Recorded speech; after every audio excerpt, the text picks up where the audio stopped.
नमस्कार, मैं स्वर्ण प्रभा। आप देख रहे हैं आज का मुख्य समाचार।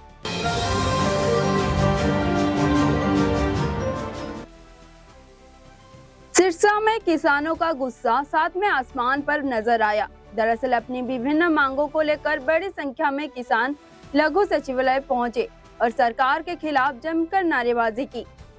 किसान मंडी गेट पास की नई सत्ता, फसल बीमा क्लेम और अन्य समस्याओं को लेकर धरने पर बैठ गए। इस दौरान उन्होंने अपनी मांगों का ज्ञापन उपायुक्त के माध्यम से सरकार को भेजा और जल्द समाधान की मांग की।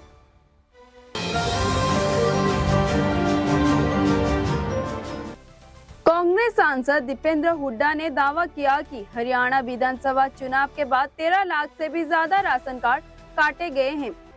दीपेंद्र हुड्डा ने लिखा, लोकसभा में मेरे प्रश्न के जवाब से खुलासा हुआ कि हरियाणा में विधानसभा चुनाव होते ही भाजपा सरकार ने 13,43,474 राशन कार्ड काटे गए हैं।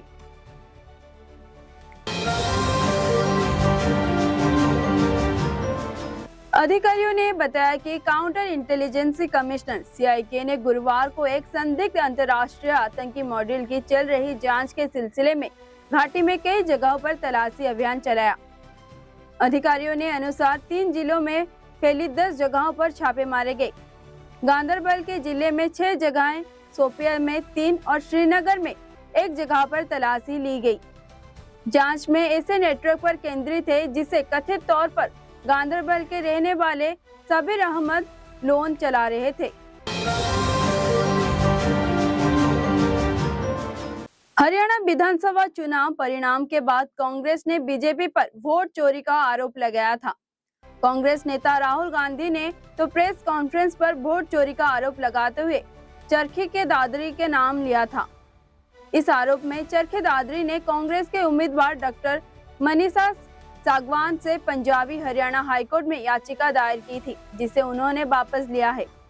इसके बाद प्रशासन स्तर पर EVM का डाटा क्लियर कर दिया गया है।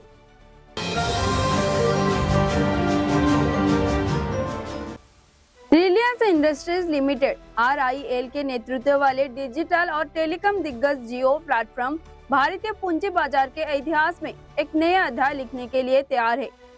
विश्वसनीय सूत्रों और बाजार की ताजा रिपोर्ट के अनुसार कंपनी अपने बहुप्रतीक्षित आरंभिक सार्वजनिक निर्गम IPO के लिए अगले कुछ दिनों तक में भारत के प्रतिभूति और विनिमय बोर्ड ACBI के पास draft red herring prospect DRHP को दाखिल कर सकती है।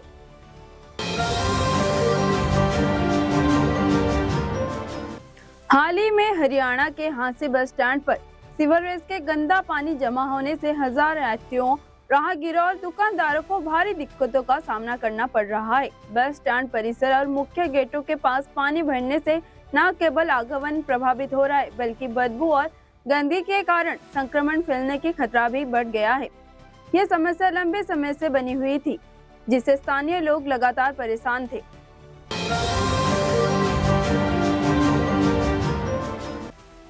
कश्मीर के मुख्य धर्मगुरु मीरावाइज उमर फारूक ने समेत नेताओं का एक ग्रुप अमेरिका इजराइल के हमले में ईरान के सुप्रीम लीडर अयतुल्ला अली खामेनेई के हत्या पर दुख जताते हुए नई दिल्ली के ईरान दूतावास जा रहे हैं। मीरावाइज ने कहा कि दूतावास जाएंगे और दोपहर में नई दिल्ली के लिए रवाना होंगे। जम्मू कश्मीर में ग्रैंड मुफ्ती नसरी उल इस्लाम के फारूकी और सिया नेता अंजुमन शरीफ के सियान के अध्यक्षता आगे सैयद हसन अल मुसवी के मीरावाइज के साथ होंगे।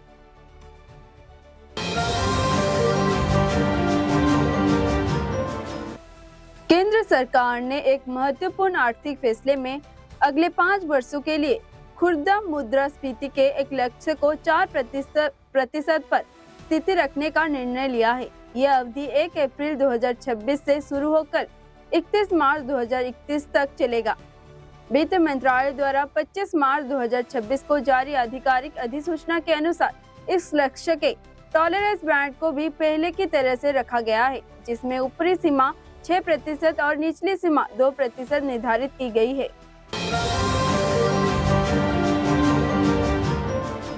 रामोजी फिल्म सिटी को शानदार और अंतर्राष्ट्रीय मानकों का अनुरूप निर्मित बताते हुए थाईलैंड में भारत के नवनियुक्त राजदूत पुनीत अग्रवाल ने शहर की अपनी इस यात्रा के दौरान रामजी फिल्म सिटी का प्रशंसा की।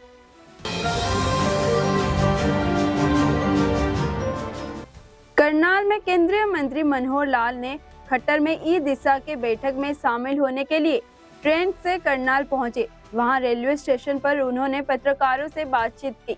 इस दौरान उन्होंने देशवासियों को रामनवमी और दुर्गा अष्टमी की शुभकामनाएं देते हुए कहा कि यह पावन दिवस सभी जीवन में सुख, समृद्धि और सकारात्मक ऊर्जा लेकर आए।